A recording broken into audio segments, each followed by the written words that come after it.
can't be serious, man. It's a You clap cannot for. be serious. Well, you never cease to amaze me. No, you do We're too. introducing the podcast and you said, what do you mean shut up? Because you were talking over the introduction, Don. We're trying to make this professional and you're embarrassing me in front of probably the world's greatest athlete on the planet and all other places, and you've made us look like a dill. So that's why I said shut up. So...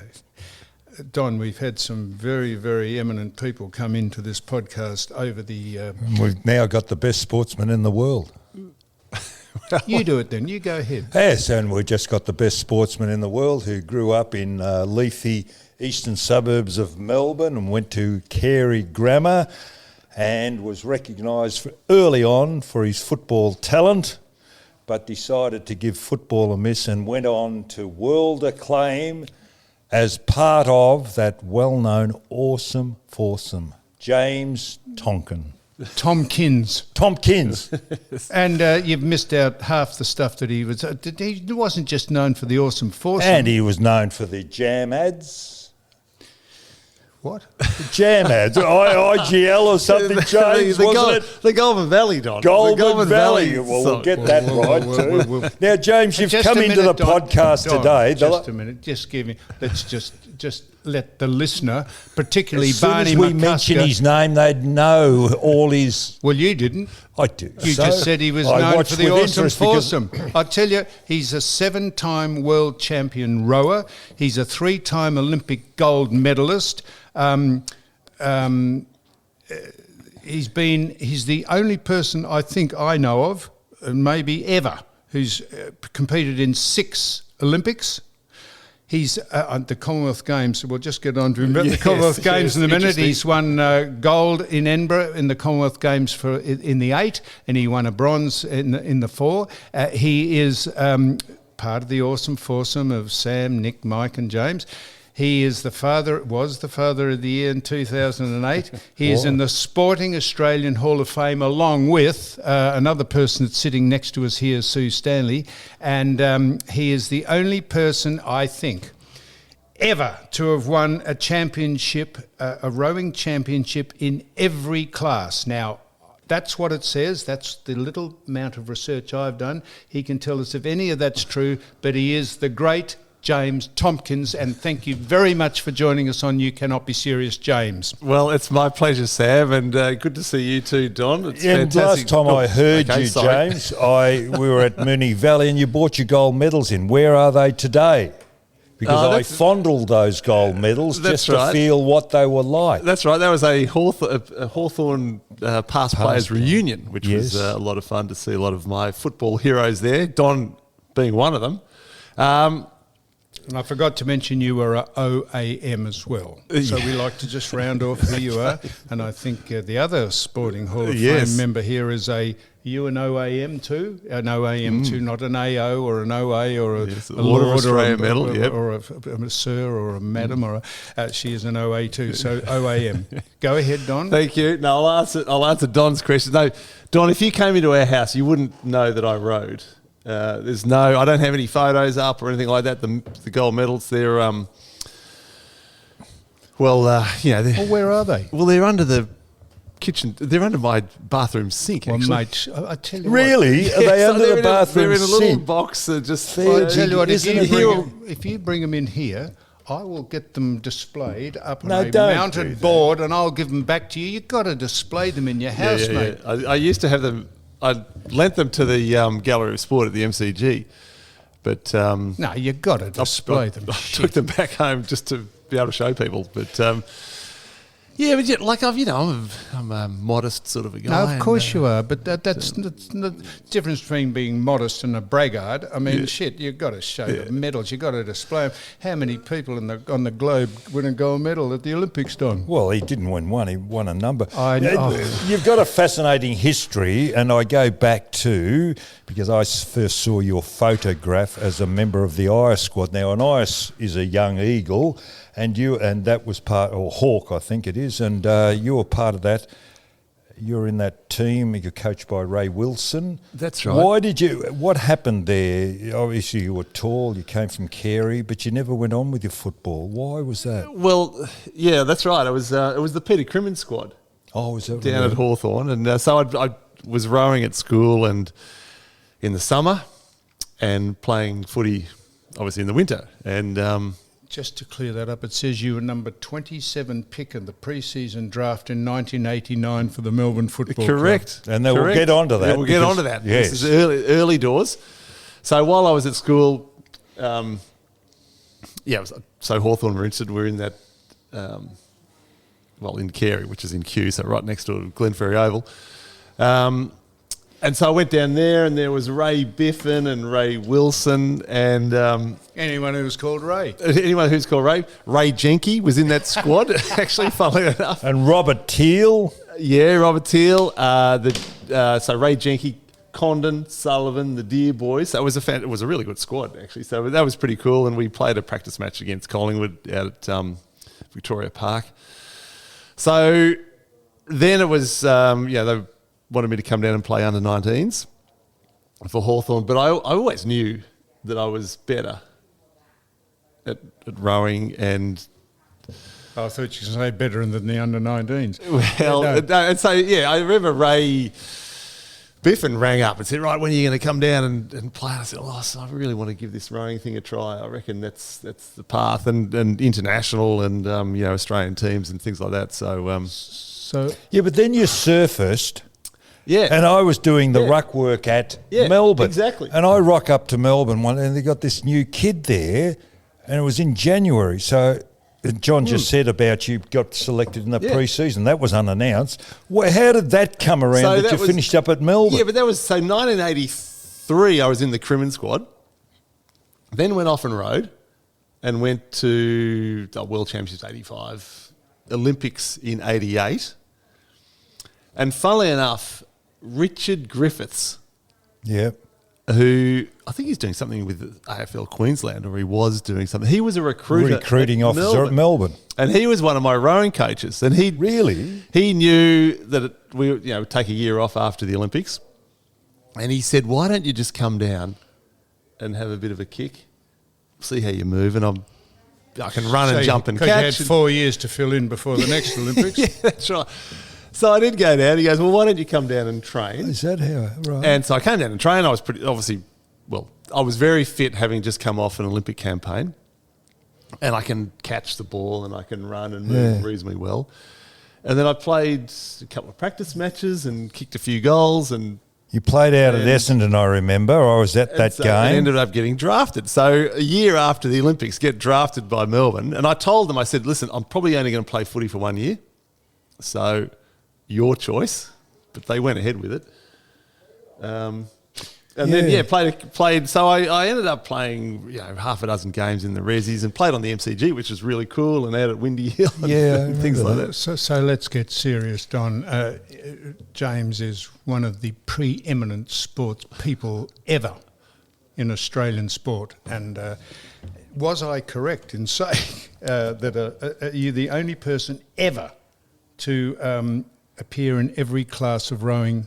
Yeah. In the sweep, not the sculling, in the sweep. So the pairs, so coxed and coxless, the fours, coxed and the eight. So there's even Sir Steve Redgrave hasn't done that. So I've got one up on him. You've one up on in only one area. One up on every person that's ever rowed. I've got a feeling. Now, how did you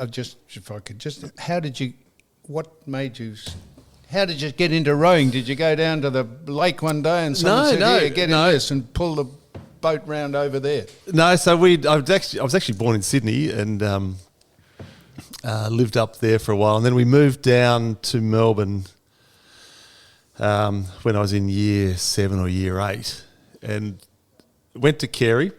Yep. And in year 8, and one of the masters, Andrew Greenwood. Yep.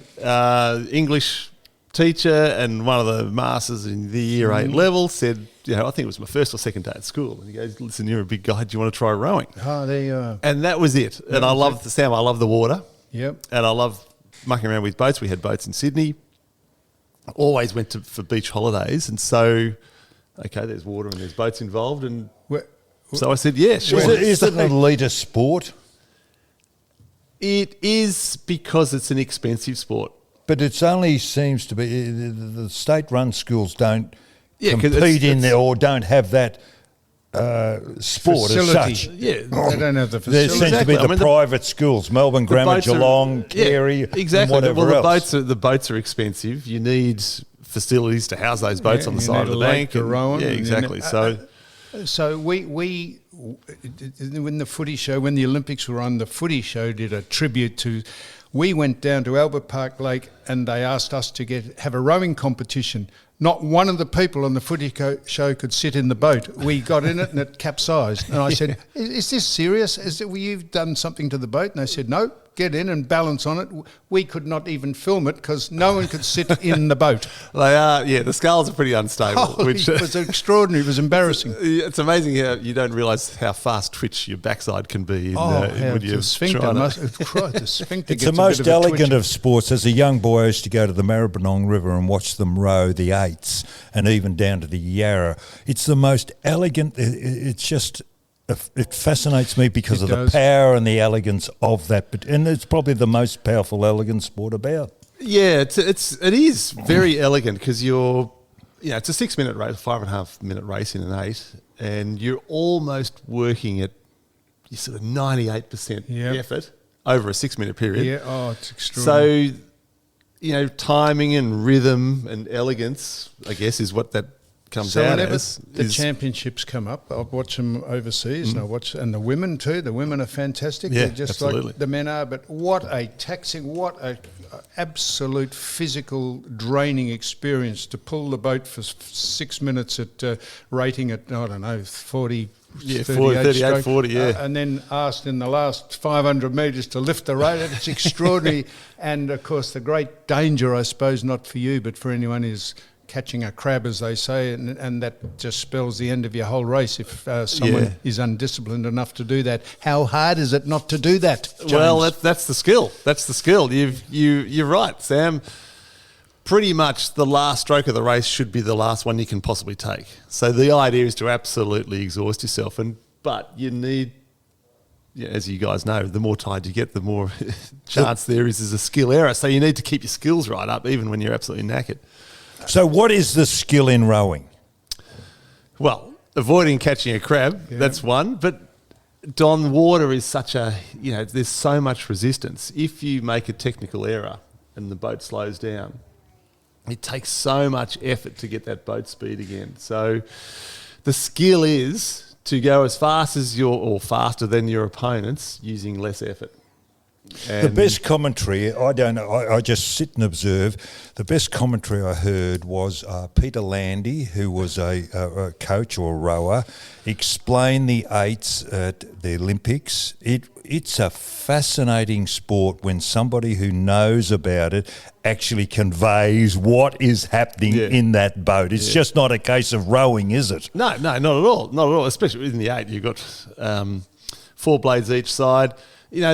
The way you get the blade into the water, the way you take it out of the water, it's got to be nice and clean, no water dragging off it. The way you apply the power, it's like anything. It's like hitting a golf shot or kicking a football or a forehand in tennis. It's the summation of a whole lot of forces to send that thing. So what is why are you different to anyone else that has rowed? Give me, I think I've got it, but you give me what you think, what's your point of difference?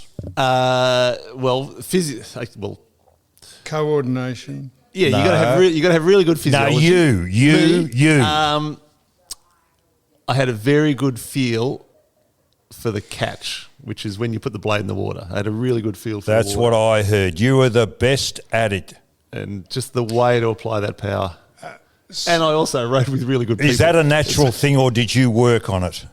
A natural thing, but then you really work on your strengths to make them really strong. There's a layman's question, so bear with us. The stroke, up the front, does the stroke person, whether it be a man or a woman or anyone who's transgendered or whatever, do they set the? Is it harder to be the stroke, or is it harder to sit up the back of the boat and watch what's going on in front of you?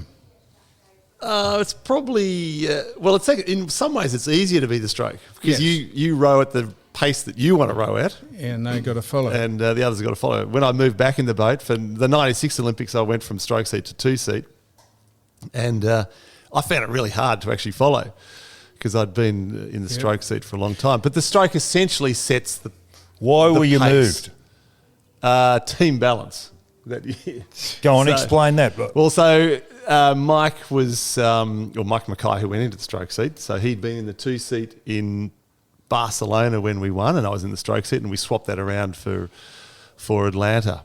And he was more aggressive in the way he stroked the boat, which was perfect. It was a much closer, tighter competition in '96, and we needed someone like Mike to really to drive Harder the to thing. row with two than 8? I think the pair is a very hard boat to row. Just to sit in. The four, I love the four the most, probably because it's like a sports car. You know, it's sort of got enough power, and you're almost as fast as an 8, but you're sort of a bit more nimble, I guess. The pair is really hard because I've got an oar out this side, and my partner's got his oar out that side, and there's no one else to rely on. Now, speaking of that, are you adaptable, or do you have a specific side that you're best at? No, it's like, Sam, it's like riding right-handed and writing left-handed. I see. So you can do it, but it's terrible. You are predominantly So a right or left hand. Well, I have I'm called a stroke side rower as opposed to a bow side. That's where the oar goes out the right hand side of the boat, or the other side, Well, because we're backwards. it goes out the port side, port and That's starboard. that's right, the left-hand Yeah, side. exactly. As you face the front of the boat. As the direction you're travelling. Yeah, I see. Yep. You're a great So as you sit with your back, maritime person. as you sit with your back towards the front of the boat, it goes out the right side. Yep. Yes, we're all correct. So James, now let's get on seriously. You've been to 8. For a start, you held the flag. You were the standard bearer. Let me tell you, when you were the standard bearer at the Olympic Games, you were the standard bearer at Beijing in 2008. Now we've been watching the Matildas, and I went to the World Cup soccer in 2006 in Munich. When you go and watch the country that you're from compete, it must have been a huge honour to hold a flag up overseas and represent the country that you represent. Yeah, absolutely, Sam. You know, you go to an Olympic Games or World Championships, obviously to compete and do the best you can in your crew. But then when I was asked to carry the flag into the opening ceremony in that incredible arena in Beijing, it was amazing. It really was. It was. You become emotional? Absolutely. Yep. Absolutely. I remember walking into the stadium, and you've got the rest of the team behind you. Some of the best athletes and the country can put together, and such a long history in sport, and we love our sport. And and there was a volunteer with the Australian flag.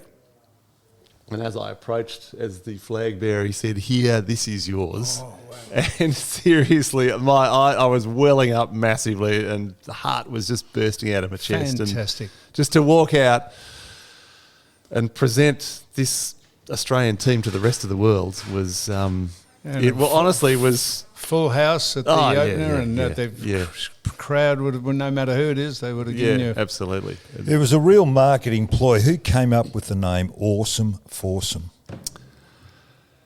Well, it wasn't any ploy. It was Bruce Eva, the journo. Bruce Eva, yeah.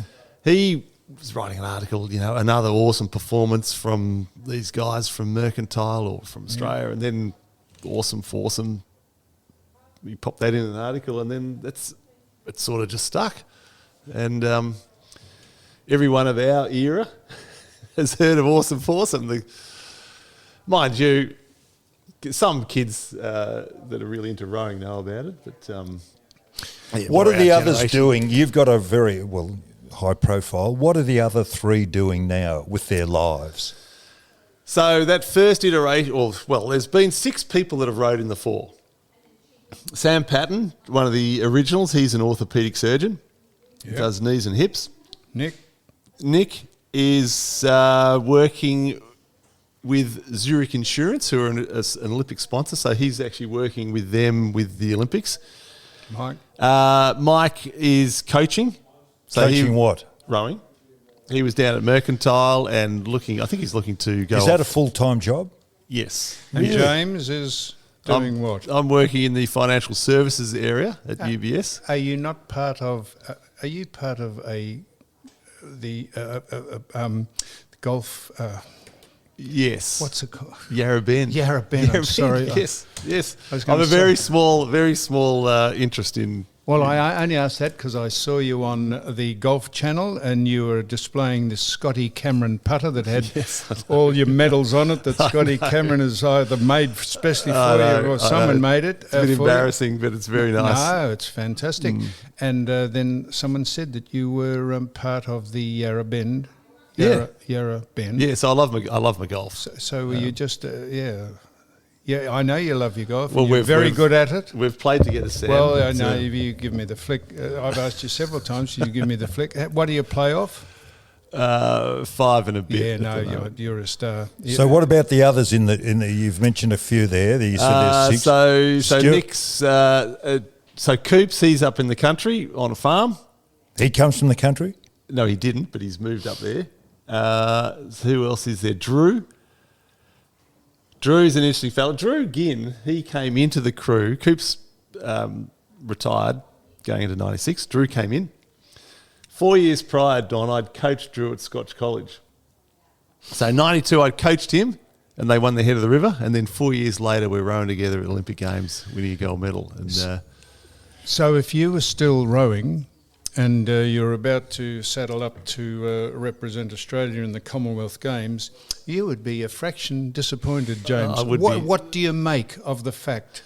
I don't want you to get political or show your political bias, no matter what it is. But what do you make of a person that bids for the Olympics, bids for the Commonwealth Games, and then just decides it's not worth? How does that happen? I don't know how that happens, and I don't know how the number of 7 billion comes up. You know, the previous games cost 1.8, so I don't know where they come up with that.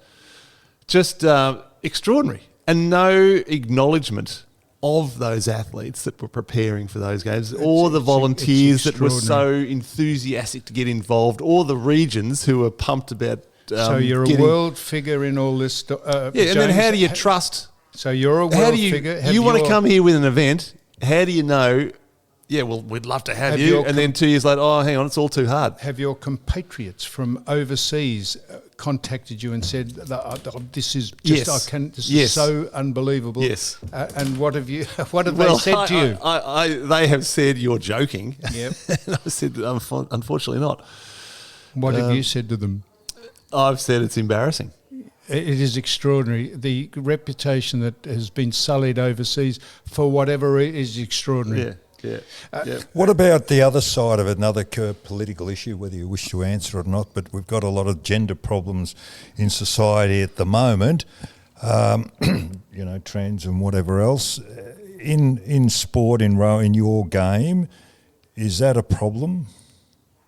Not a problem. Well, it's not a problem. It's just the issue for sport is that, one, it's got to be a level playing field. So the Olympic Charter, there's 2 clauses in there. One about being a level playing field, and the other about ensuring no discrimination. Do you remember? Hang on, Johnny. And the marrying up of those 2 things is difficult. Is extremely difficult. No, Don, I'm not interrupting. I'm just saying. And that's the challenge of making it fair for. I don't even know how you term them, biological males and biological females. That's exactly and then how you term it. the whole bunch of people that have got both sets, for example. Do you remember? It's really difficult. Do you remember at the Grand Prix 3 years ago, you were walking to the paddock and I said hello to you, and you said, I'm off to, I said, what are you doing? He said, I'm about to go over to an Olympic, Yes. Olympic meeting over in Lausanne or Yes. bloody somewhere across the other side of the world. And I said, you know what's going to bedevil the Olympics in years to come? And you said, what? I said, it's the people who transgender and want to row in women's events when they're men. And you said, and I said, this is going to bedevil the sport. And you were not quite. And I said, mate, you got to be prepared for that. And I think you thought you gave me a pretty short shrift about it. And No, I was probably off to get something. You probably were, and I was interrupting your day and speaking shit to you. No, Sam, the Olympic movement is very aware of this for a long period of time, and there is so many different issues. There's those, as I mentioned, who are born a certain way with potentially both sets. Yep, But there's an also hermaphrodite. there's intersex and all sorts of things. So anyway, but there are those, and I think that you're concerned about, is those that are transitioning. They've grown up males and they're transitioning to females, and then expect to be able to compete against other females. We saw what happened in the US with that. The lady who swam, broken every single record over Leah there. Thomas. It's pathetic. It is so unfair for the girls, and it potentially could ruin women's sport. It is ruining women's sport. Well, when you say women's sport, it's ruining Biological. Do you have any? I don't even know. Do you have any? Oh no. I got 3 daughters. Righto. So if your daughters were competing to get into the Olympics and a man who transitioned into being a woman suddenly was competing against her to get a seat in a boat. I mean, honestly and truly.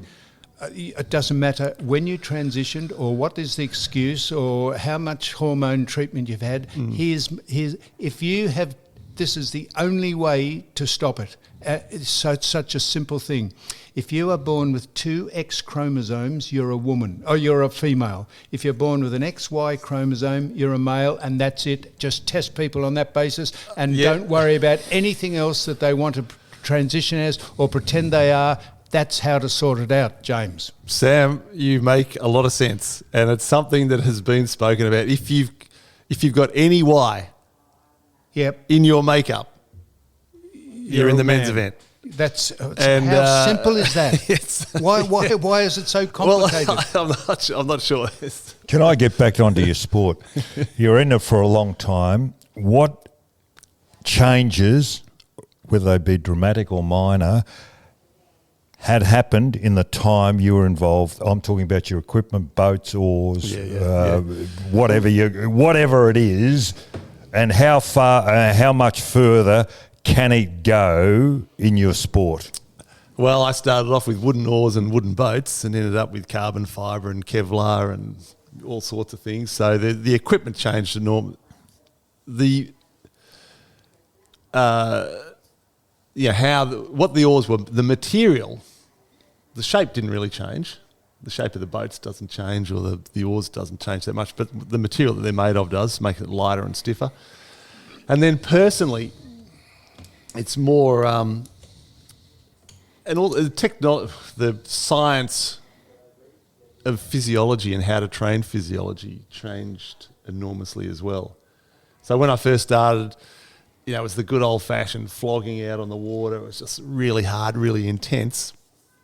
And actually interesting, if I can just go on for a couple of minutes. Please. Really interesting, because we went from this really high-intensity training to a very low-intensity training. And that came about with the breakup of Eastern Europe and the coming down of the Berlin Wall. Yeah. So all of these East German coaches who were fantastic in their field needed jobs. And we got a guy by the name of Theo Kerner. Now, we didn't get their science and their laboratory program of assistance outside of that, but we got their intellect and their skills. And we got this guy, Theo Kerner. And we were shitting ourselves because we thought, why? God, we're already training so hard, and here's this East German coach coming, and it's just going to go next level. Well, he came out. He was the most gentle man you've ever met. Beautiful, so encouraging, gentle. He really got the best out of me, actually, just the way he recognised my front turn that I was talking about. He's just going, just be gentle through there, you know. And the training went from this high intensity to long, slow, steady state, you know, just endurance, sub-maximal, not even sub-maximal. It's called U2. It's about heart rate about 150, 155. You can still talk, you're not puffing, but just long distance.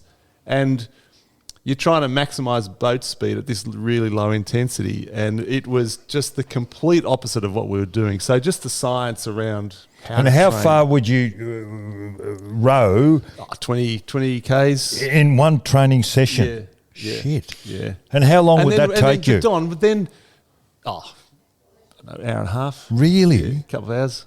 Of intense. Well, that's intense work. An hour and a half. Yeah, it's 2 solid, hours. but you're really because it's low intensity. You're able to really concentrate on your. And where would you find water that long?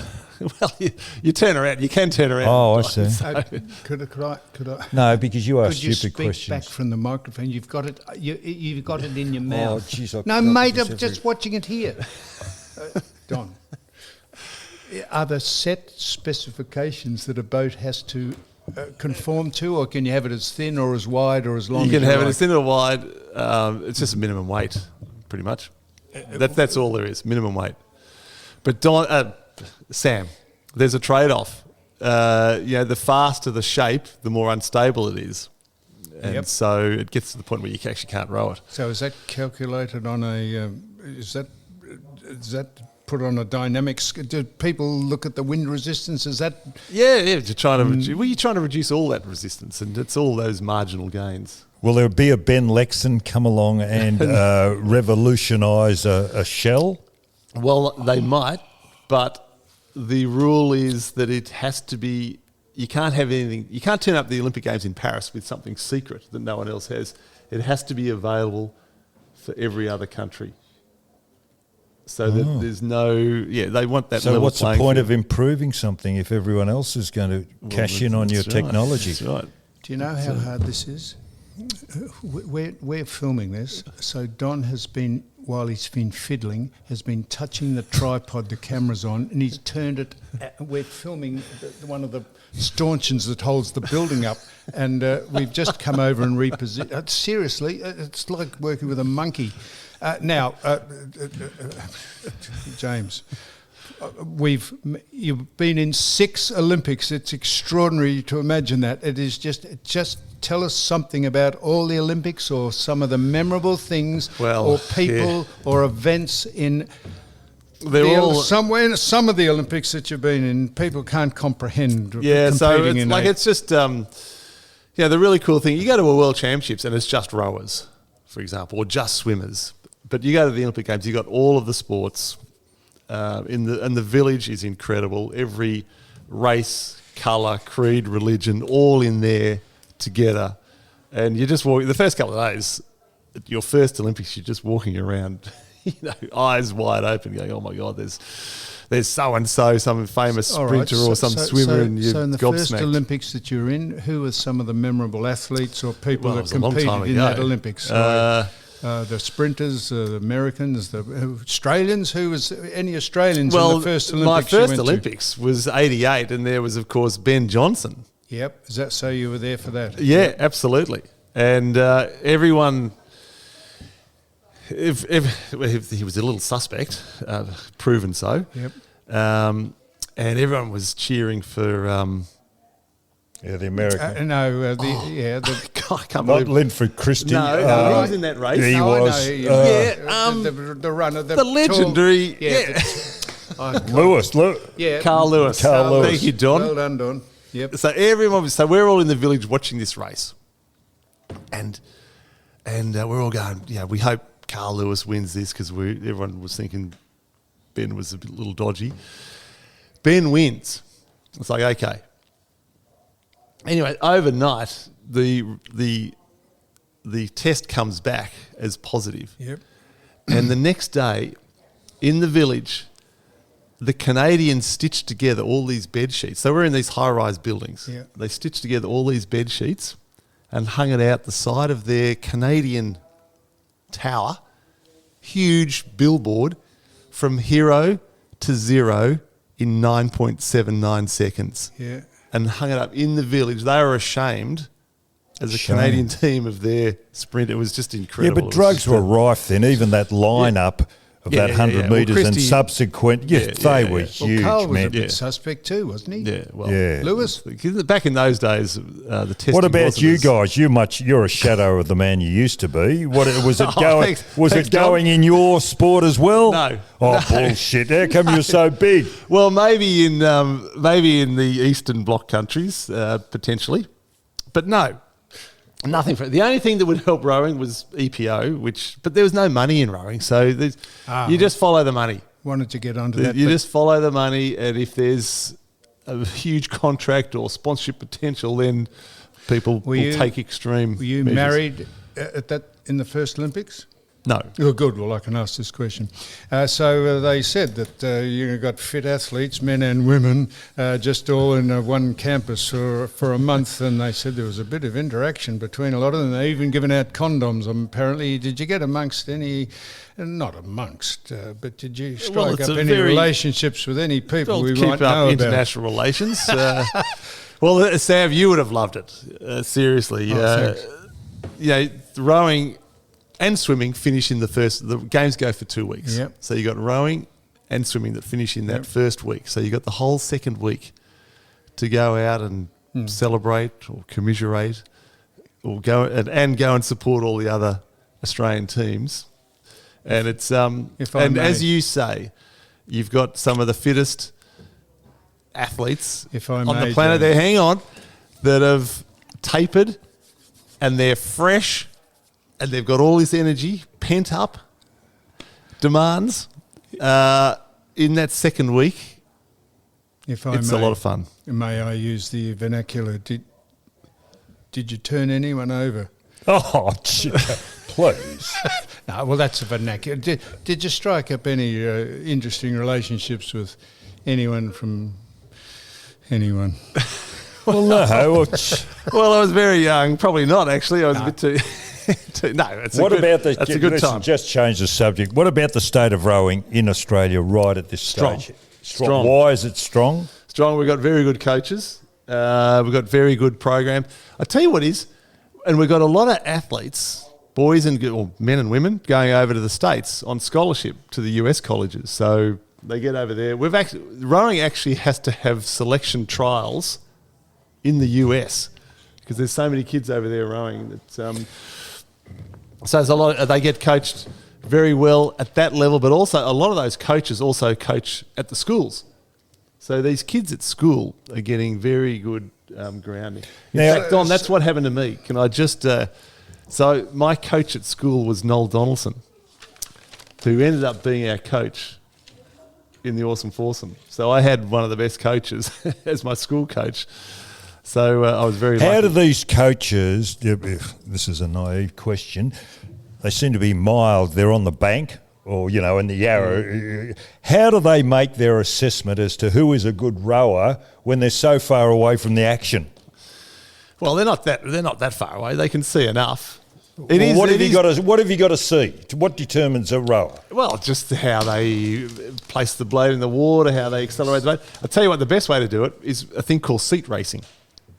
So when you're trying to get down to the last seats in the boat, say you got two, you're trying to pick a four, okay? But you've got 8 rowers. So you have 2 fours race.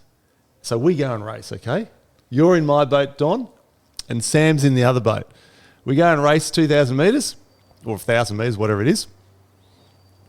You win, or we win, we beat Sam by half a length. At the end of that race, you and Sam swap over. And we go and race again. And we see who wins then. And if you go into that boat and win again, then we know you're a hell of a lot better than Sam. And so Sam, bad luck. So that's cutthroat, seat racing. A bit like Formula One. So you do that exchange goes on, well, you got 8 of them, so you got, 8 races or 6 races Well, or they something? can do. I mean, pretty much with testing on the ergometer, on the rowing machine, and you do a whole bunch of races and you work out who actually goes fast and who doesn't through selection races. But you'll seat race just for those last few seats, just to work out the hard ones to actually work out who's better. Getting back to the Olympics. Yes. Did any of the Olympic team, when you'd finished, did you ever go and watch them? For example, was Ralph DeBell, did he run when you were in the Olympics? Did Sally No, he Pearson- was at Mexico. Were you at the Mexico Olympics? No, I wasn't. All right. No. When was that? 68 or something, Oh, was it? something, 62 or Sorry about 63. the 60s? Sorry, Yeah. sorry about that. Was Sally Pearson a runner when you were? Well, she was in London, which what about I was there, but I what wasn't about the competing. pole vaulter? What was his name? The red-headed Steve chap? Hooker, Yes, Beijing. You were there. I was My in question Beijing. is: were there any Australian athletes or swimmers? Well, there would have been plenty of swimmers. Did you go and watch them, or who were absolutely. some of the people that Absolutely. were in the Olympics when you were there? Saw Duncan Armstrong Yeah. win. Remember when Laurie Lawrence went bananas and Yep. punched Steve Quartermain in the interview afterwards? Saw that. Debbie Flintoff-King in the stadium. Just pipped the Russian girl by like 100th of a second. Yep. And You were there. I was supporting there. them? We were Yep. in the and that same day, Sergei Bubka won the legendary pole vaulter. Yep. We were sitting right in front of the pole vault pit. So it's fantastic to be there. But the great thing, the second week, you've got the hockey, basketball, soccer, all of these team sports that are going through their rounds. Yep. And semi-finals and then finals. So you're going off to support of all those. In Athens, our hockey men had been favourites to get a medal or win the previous umpteen Olympics and always fallen short, got a fourth place or missed out. And so Athens was their chance again. And Laurie Lawrence got about 120 Aussie athletes into that stadium on about 20 legitimate tickets. Just started swapping pins with these security people while everyone else just barged straight through. And we're in the stands watching that hockey final when Australia finally won the gold medal, and it was just Get a fantastic. shiver up your back, don't you? It was awesome. And John Eales was actually on the team. John Eales was on the team as a athlete liaison. So someone from another sport, legend, help with a bit of mentoring or talking to some of the athletes. He was there, and he suggested that we should go and meet the team after their medal ceremony in the rooms. So 5 of us went round. We'd had a few. We'd been rehydrating somewhat. We went round to the rooms, unlocked of course, so we went to their rooms. They're out getting their medals on the pitch, and we got a couple of massage tables and John went upstairs and got a slab of beer and came back down, and we had these cans of beer all lined up, opened, for the team to come in with their medals on back into their change rooms, and there were these tables with beers lined up. We had made a little tunnel with hockey sticks for them. But they came back in, it was pretty boring because they were still taking it all in. Yeah, adrenaline. And so we thought, well, this is boring, so we'll go out onto the pitch and recreate the penalty corner that won it for Australia. Oh, is You've that got these right? 5 pissed rowers and a rugby player. And hockey is a very easy game. Easy. Easy. You got a ball and a stick and you belt it at the goal. And Shit, I wouldn't like to be hit by the ball. No, I think when well, you we had a put couple John of- Eales in goals and we were taking pot shots at him. But What about your body hang while on, he's Dom, stuttering, just a while you're minute. stuttering and so forth? No, you're I'm not you're an stuttering. athlete. How is the body now? You're not an old man by any means, but is there any repercussions from your touch wood. sporting days? not really. It's very fortunate it's weight supported. So there's just not the wear and tear of just the running, constant running and knocks that you guys get or basketballers get. So, touch wood, pretty lucky in that regard. Soft tissue stuff, but nothing of too much to note. In case I've made the same mistake as I did with Ralph DeBell, Don, 1968, you probably went. Caitlyn Jenner was I know Yes. she, but what's his name? What was his name? Jenna. Bruce. Bruce. Was Bruce. Yes. When he was Bruce, was he at any of your Olympics? No, I think didn't he win in '84? I'm just looked him up. He here was now. he was decathlon Yeah, decathlon. He was in '84, I just reckon. Looking him up here now. Because it wouldn't have been '80, because you remember the Americans boycotted the Moscow Olympics. While he's looking that up, as a boy, he's fascinated with this transgender. I know. no. He gives you this shit. Well, he's the bullshit, Don. Oh, It's the that's all most- you're on about. You like. Because He it's suffers a from Asperger's. because and it's a this is the problem. disgrace. But mind you, he went the other way. He went from Yeah, a man that's right. into being a woman. Growing up, was in, there was I used to follow the rowing. And are you into the 72, history of thank you, rowing? sir. Could I ask you an opinion on a fellow called Stuart Mackenzie? Yes. What do you want Back to in know? the 50s, Yeah. like he was a sculler. Yes. And he took them all on. Oh yeah, he was a freak. He was fantastic. Why was he a freak? Well, he always would go on about his wingspan. He's His wingspan. He'd put whenever you met him, I'd meet him. He goes, "What's your wingspan? What's your wingspan?" Like that's the most important. And he was a very big man, was he? very big man, and he had a very Big, tall or big? and big, and a massive wingspan, which he thought was imperative. So fantastic physiology, fantastic physical specimen, and he could obviously row incredibly well. But he drove the. He was a bit mad. Well, He was a all bit- good he was a athletes bit, are a little bit He was funny. a bit mad, and he'd go to Henley. I think it was Yes. Sam. He'd go to Henley, Yep. and he'd win by miles. That's it. And he'd pull in and get his top hat and jacket and be waiting for the people that he'd just beaten and clap them over the line. Like he'd taken the piss a bit. now, almost finally, there's got to be. I'm still fascinated by the Olympics. Just any other anecdotes from any of the Olympics that you've been to? That's just almost finally. there's so each Yeah. one there's. What was the best Olympics see the high jumper? organisational wise? Did you see the bloke jump over 8 foot? Jump 8'1", which is 245. No, I didn't From not Wantarina, a bloke from Cuba. No, that Didn't was see him? Sotomayor. Sotomayor, that's No, I correct. didn't see him. That's if you ever stood under that bar. What that things is- have exactly? What things have amazed you at the Olympics you've been to?